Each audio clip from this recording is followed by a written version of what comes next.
fi ashhurin ma'lumati ko golle e konngudi waɗete ɗum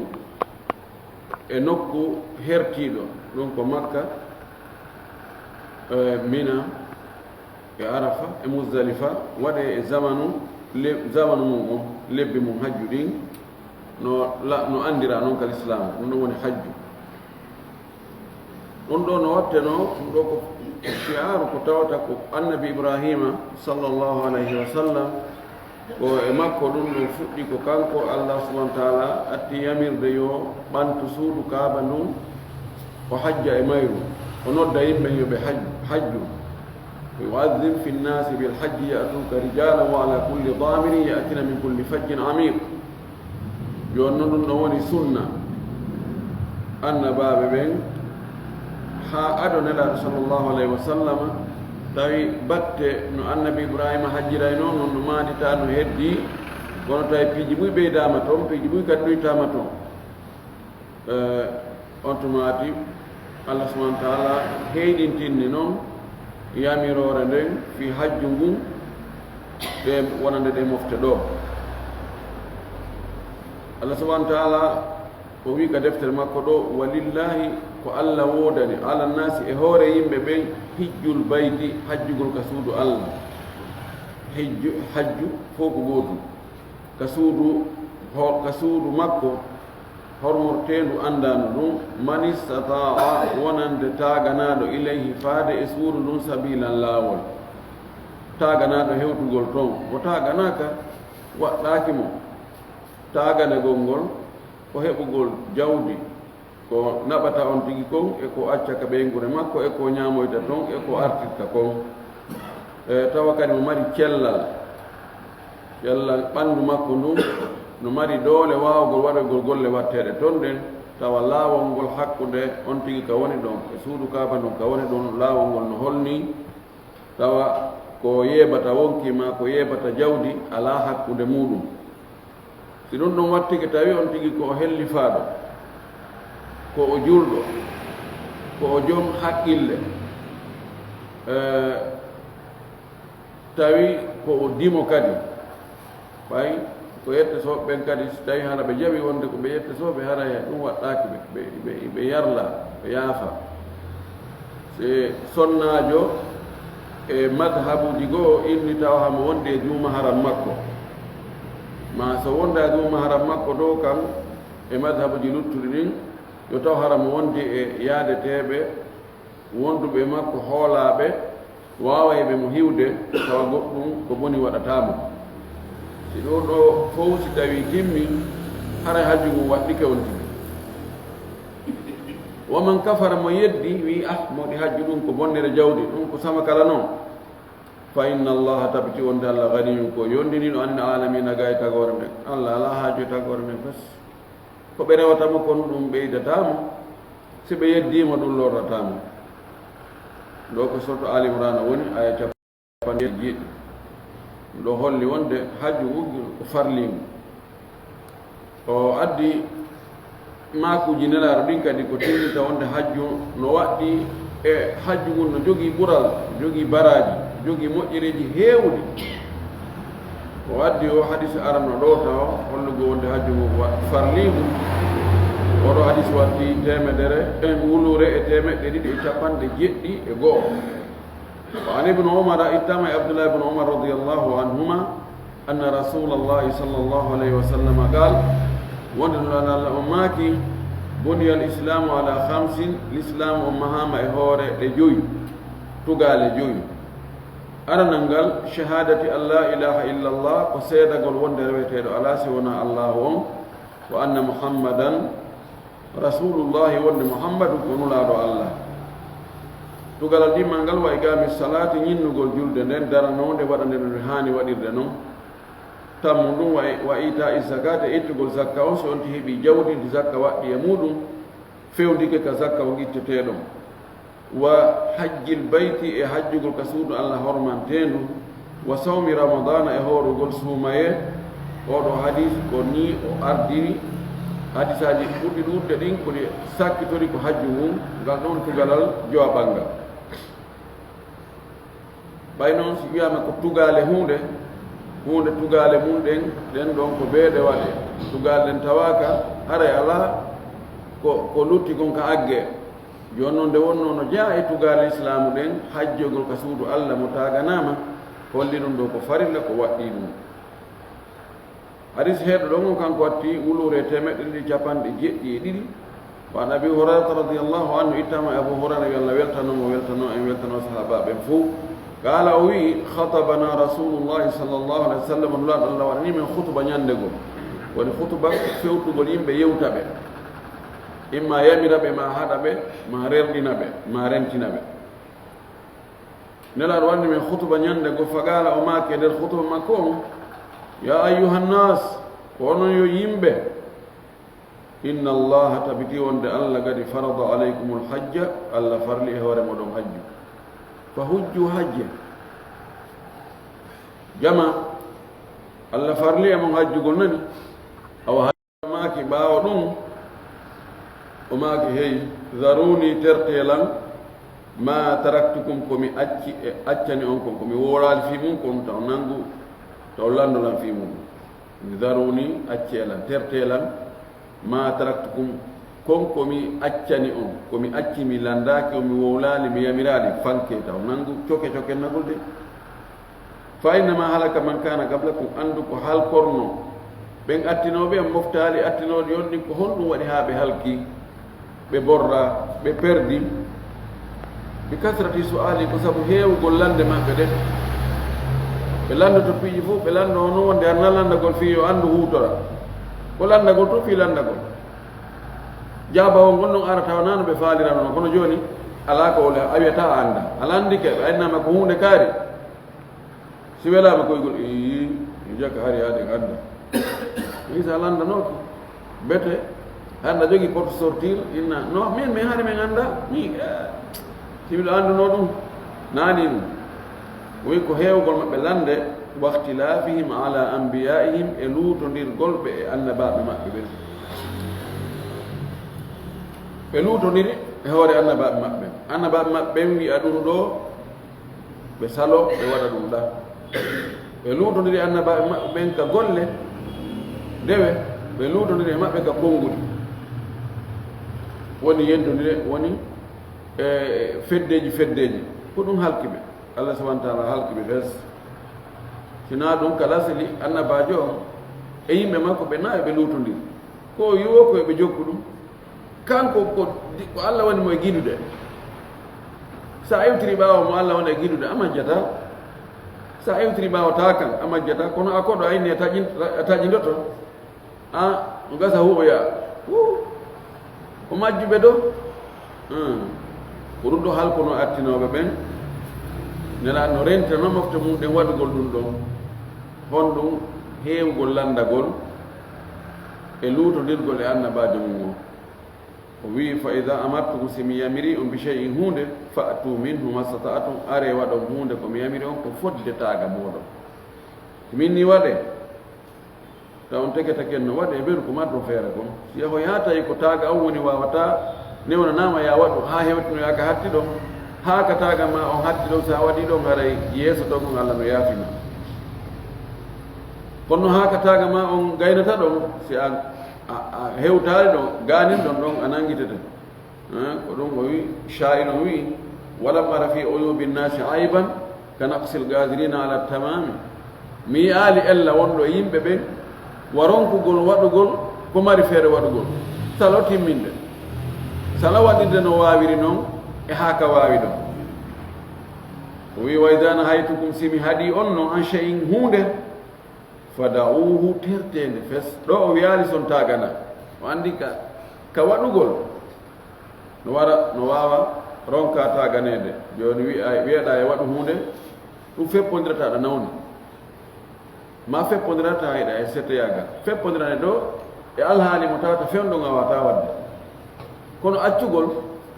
na metti fi kof kusa ɗum ɗon wiyatake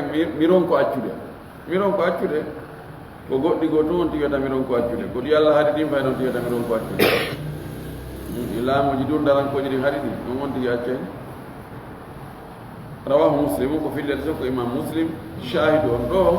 ko wonde hajjugol no farli nelaɗo maaki ko ono yo yimɓe allah farli e hoore moɗon hajjugol ko ɗum ɗon addi hadis on ɗo hadis heɗɗo on kanko watti wulure 1,713 wa anhu itama makko kanko fayin abu hurayra radiyallahu anhu qala o wi su'ila an-nabiyyu sallallahu alayhi wa sallam nulaɗo landanoma nde ɗo o wi ko gorko ari landimo ɗo noon o wi nelaɗo landanoma o landa honɗum o landa ayyul amali afdal ko golle honde ɓuri moƴƴude mana golle ɗen ka diina ko neɗɗo gollanta allah fi habbagol joddi ka allah ko golle honde ɓuri moƴƴude gaalallaɗo jaabi ko ɓuri moƴƴude e golle ɗen imanum billahi wa rasulihi ko gomɗingol allah on enelaɗo makko on gomɗingol allah wonde allah no woodi allah ala ko ronkata sifaji makko ɗin fof ko ɗi goonga ko tabiti nulaaɗo allah on ko allah nulimo ko o nulimo ko goonga ko o wowli kon fof ko goonga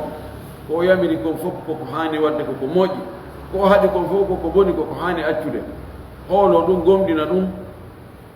ɗum ɗo ɓuri moƴƴude e golle ɗen fof daga imanu ko golle qiila o wi'ana noon kadi kanko nelaaɗo fahin summa mada awa si ɗum ɗon feƴƴi kadi ko honɗum ɓuri moƴƴude e golleji ɗin gaalallaɗo maaki si ɗum ɗon feƴƴi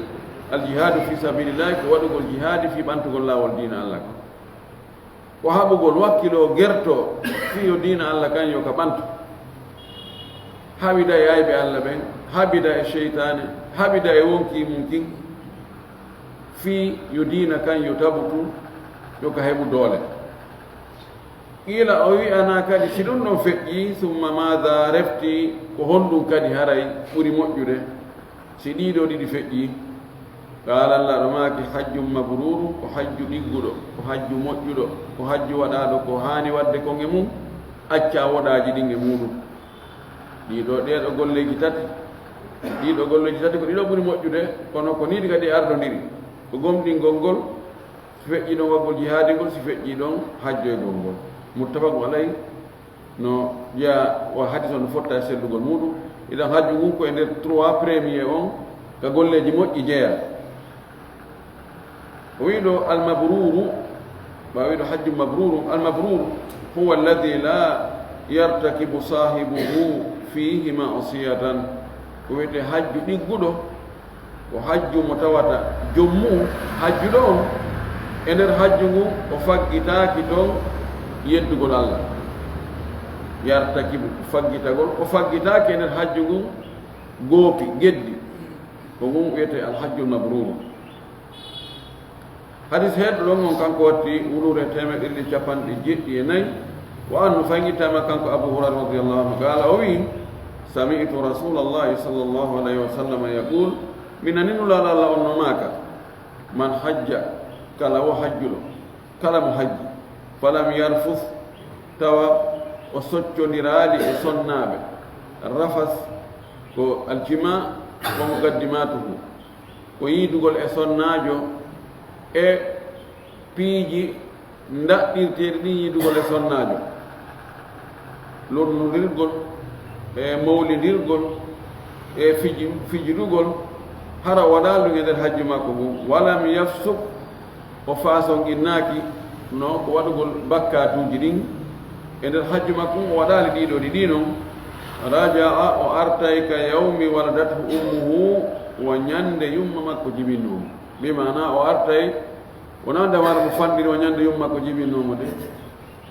joni aray ko honɗum o artiri wo ñande yumma makko jibinnomo mana o ala ko landi torta e hunde bakkat ñande yumma aɗa jibinimo nden ñande o ala bakkat e hunde ko vierge ani ko kayɗi laaɓude posɗi winda ka e hunde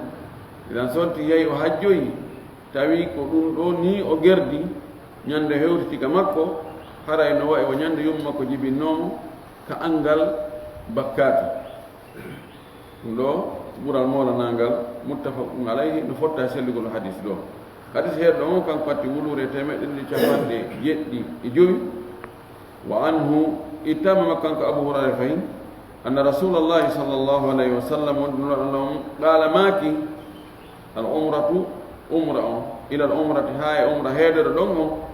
كفرت لما بينهما ومن تايدي بكا توجي كوني حق مجي كان جديد عمرة ما رواني عمرة هيكاو di kafay don di monta bakka ko wada ender di lebbi do sappo e didi wal hajjul mabruru hajju diggudo on mo tawata ko hana wadede ko wadama e makko ko hana wadede ko wadama e makko laysa lahu jazaa'un illa al jannata o mara joddi sona al janna odo hajju mo siforden do ni joddi makko ko hondu na do gani aljanna ko aljanna o idan hajju no jogi buran Allah ko ren hajju do hajju du harakati ko mabrur muttafaqun alayhi no fotta e sellugo do hadith do hadith her do on kanko watti wulure e temedde di capande jeddi jeego wa an aisha itamana min aisha radhiyallahu anha qalat ummaki qultu ya rasulullah ko an yonulaɗo allah naral jihada afdal al amali mede yii wonde jihadi ɗum ɗo ɓuri moƴƴude golleji ɗin fof ɗo ko nen men aicha woni e wadde revendication kamɓe sonnaɓe ɓen meɗe yiya dey wonde o jihadi ko oɗo ɓuri moƴƴude golleji ɗin fof joni noon ko worɓe tun woni e yaade waɗoye jihadi o falama ɓurde men afalanu jahid men kadi men watta jihadi o men yata menen kadi men heɓa golle men waɗa golle ɓurɗe moƴƴude ɗen gallaɗo maaki lakin afdalul jihadi hajjum mabruru ko woni ko ɓuri moƴƴude jihadi kon ko ɗum ɗo ko telen sonnaɓe ɓen ko ɓuri moƴƴude jihadi on telen mon onon hajjum mabruru ko heɓugol hajju ɗigguɗo nokku goo laaɗo maaki acce mi holla on jihadi mo barmidiro ala e mum tufidiro ala e mum ɗum fes onon kadi waɗa on jihadi o wi hon ɗum o wiyagol hajju non onon jihadi mum o ko hajju ɗum heɓay joddi jihadi tawa tufidiro e barmidiro ala e mum rawahu al-Bukhari ko filli hadis on ɗo ko imamu al-Bukhari wa anha itame makko kanko ner men Aisha fayi radiyallahu anha anna rasulallahi sallallahu alayhi wa sallam qal wonde nulaɗo Allah on maaki ma min yawmin ala o e ñallal wo ñallal aksara min an yu'tiga Allahu fihi abdan min an-nar ngal Allah rindinta e muɗum jiyaaɗo immorde e yiide ala o ñallal min yawmi arafata hewtinga ñande arafa Allah subhanahu wa ta'ala ñande wo ñande mo mari ɓe o rindinta e yiide mana rindingol ɓe yiite wonde o dandi ɓe yiite o grâce ay ɓen ɗon ñande o noɗi grâce teɓe tawa wiye ɓeeɗo kaari e kaari ɓeeɗo ɓe naatata yiite ñande o ñande ɗum no woni kono ala e ñallal heewungal ɓe Allah grâce ta hara natta yiite ala hewti ñande arafa ko o rinɗinta kon yimɓe ñande arafa jiyaɓe makko ɓen ɓeeɗo o yaafoɓe few o winda koɓe naatoɓe aljanna balɗe luttuɗe e nder hitande nden fof ala wasifangal ñallal idan o ɗaɓɓugol hunde fewno kane wel hewde ɗon o ɗum woni arsike fewno ka tawata deññande fayda ɓurɓe ɗudde ɓe heɓay participugol deññande e on concours ɗum ko ɗum ɓuri moƴƴude edi ina mbañon o concours ɗo o 80% ƴettete e participant ɓe ɓe enama noon concours goɗɗo go kadi aroyay kono ɗon ko 5% haray ko woni ƴoyre ko participugol ka 80% kaɗo man ɗon ɗon no haray tamaw no sembi wakkilagol ɗon fewndo ka ɓurata heɓade ɗon kono noon woni ƴoyre ko ɗum woni arsike idan yo neɗɗo on wakkilo waɗa moƴƴereji ɗin ɗi tawata ɗin ɗon no wona sabu ha Allah rindina mo yiite yaafamo naatugol yiite ngen naadamo aljanna yo wakkilo ɗum fo sowno o sowno kono tentini woni ñande arafa woni noon ɗum ko arafa on tigi woni ko ka makko on tigi woni si tawi ka makko on tigi woni nde ñande fii yo allah rinɗinmo e yiite ko yo huur o waɗa sadaka o yamira ko moƴƴi haala ko boni o jannga alqur'ana o du'o hay sina o ala e hajjude hay sika makko woni ɗon ɗon allah no waɗa sabu ɗum ɗon ha allah rinɗinamo e yiite ngen rawahu muslim ko filli o hadis ɗo ko imam muslim en torki allah subahana taala e allah faami en kadine faamu selluɗo o arsi kan kadi gollitirgol ko faamuɗen ko o jaɓana ko wonna e gollude kon wa akhiru dawana an alhamdulillahi rabbil alamin wa sallallahu wa sallam wa baraka ala nabiyyihi amin